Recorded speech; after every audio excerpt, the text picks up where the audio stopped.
Bonjour à tous. Il est difficile de s'imaginer qu'en ce moment même, je me trouve dans les fossés du fort de Souville.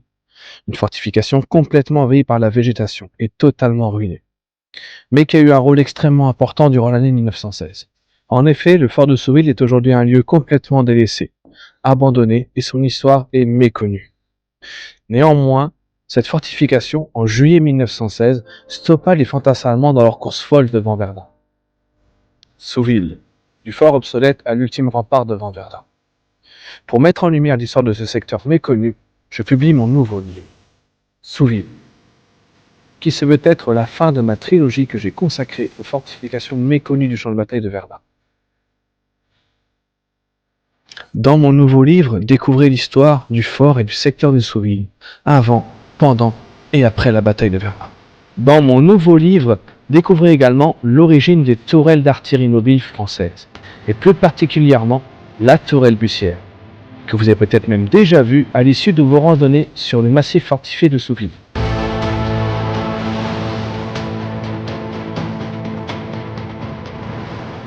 Découvrez également les dépôts intermédiaires, dans lesquels on stockait les munitions.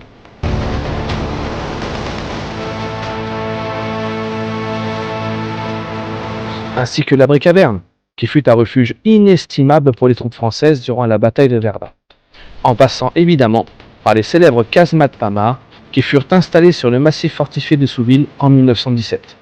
Mon livre vous en apprendra également un petit peu plus sur cet imposant monument, le Lion de Souville, placé sur le point extrême de l'avancée allemande lors de leur offensive de juillet 1916. Je dédie également un chapitre complet sur l'histoire de Fleury-devant-Douaumont, au cœur des combats de la bataille de Verdun, à l'issue de laquelle le village sera totalement rasé. Fleury-devant-Douaumont, le voisin martyr du fort de Souville. Vous en apprendrez également un petit peu plus sur la chapelle Sainte-Fine, un emplacement très controversé. Était-elle présente, oui ou non, lors de la bataille de Verdun? C'est ce que je vous invite à découvrir dans mon livre.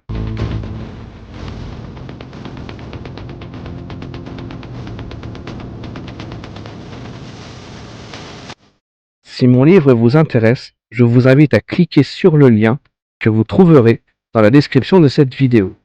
Sur la bibliothèque du site coolibri.com, vous pouvez également trouver les livres Froid-Terre et Tavannes, complétant ainsi cette trilogie que j'ai consacrée aux fortifications méconnues du champ de bataille de Verdun.